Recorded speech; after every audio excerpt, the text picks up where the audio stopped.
Okay, so for the OCI level syllabus, you need to understand what positive binary numbers are and how to convert between hex, binary, and decimal. So, what is binary?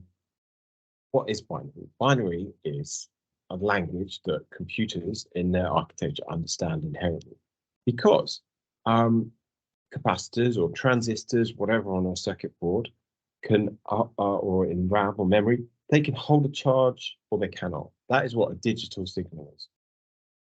An analog signal is like a wave, but a digital signal here is like it's either off or it's on, true or it's false. And it's very simple for computers. So the reason that it's used is its simplicity,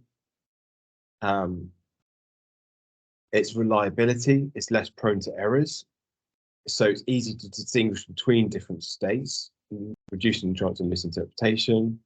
It's compatible. Binary is a universal language. So it doesn't matter what computer you are, you'll understand another machine because it will talk in binary. It's also useful for mathematical operations. Binary operations are simpler. And data storage. So it might seem more complex to us, but to computers it's easier. And for example, this pattern here, 1 0 1 1 0 0 1 1 0. So basically, in binary, we have each bit is a 1 or a 0, right? And 8 bits makes a byte.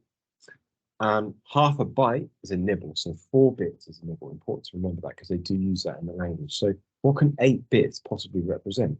Well, it could be an ASCII character set.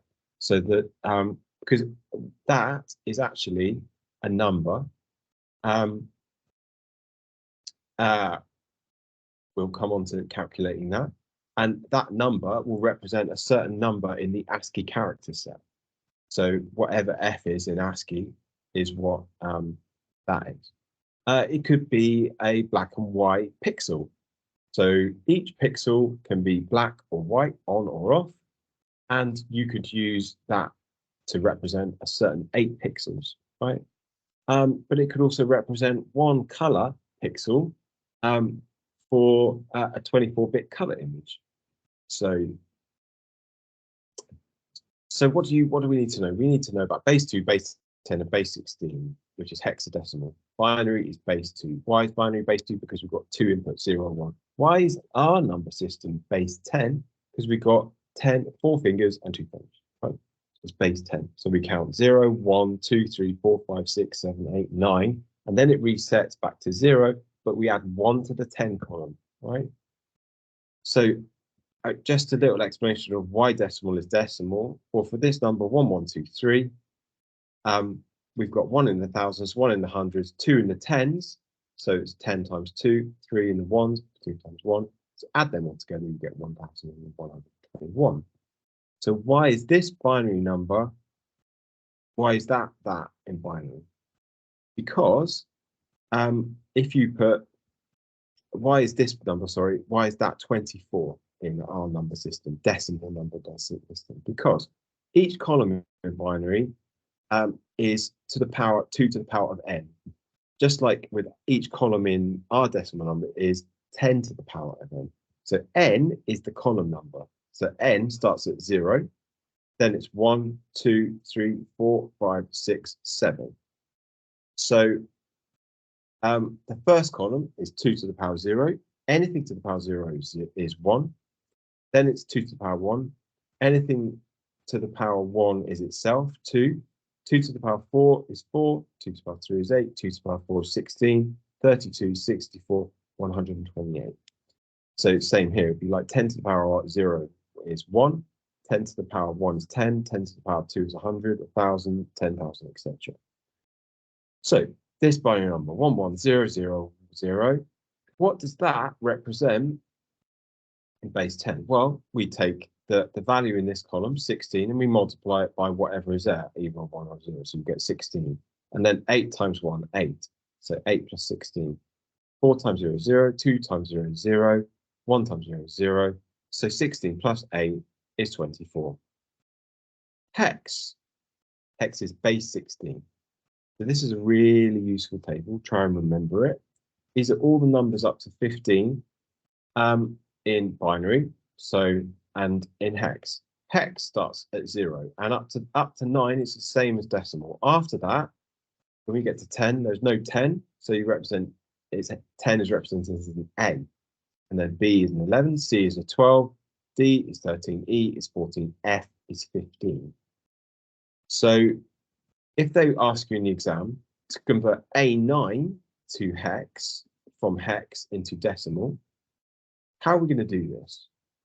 Well, we can also draw a number line like this. So 16 to the power 0 is 1, 16 to the power 1 is 16. So if we put A here and 9 here, right, what we've got to do first of all is work out what A is in decimal. If you remember, look at this chart here. A is 10 because you have 9 and then 10, and A is 10 in decimal. So it's 10 times 16, 160, and then 1 times 9, 9. So A9 is 169 in decimal. We could also do this by going through binary. So if we took A, which equals 10, what is 10? A, 10 in decimal, what is that in binary? It's 101. So remember 1, 0, 1. So 8, 0, 2, 0. So 8 plus 2 is 10. So 101. You can work that out with a number line. And then what's 9? 9 is 1001. So it's like 1 in the 8 column, 1 in the 1 column. So 8 plus 9, 8 plus 1 is 9. And then if you write that whole number out like that in one big long number, then you've got the binary representation of A9. And then what we need to do is use our number line to add up where there's a 1 the binary. So there's a 1 in the 1 to 8 column, there's a 1 in the 32 column. So 1 to 8 plus 32 is 160. There's a 1 in the 8, a 1 in the 9, 9, so 169. That's an alternative way to convert from hex to binary. Although it is a little bit more complicated, you won't have a calculator, but hopefully they won't really ask you anything too difficult. Another way you could work between bases is the quotient rule. Basically, to do this, you take the number, the decimal number. This is converting from decimals into binary or decimals into hex. You divide that decimal number by the base.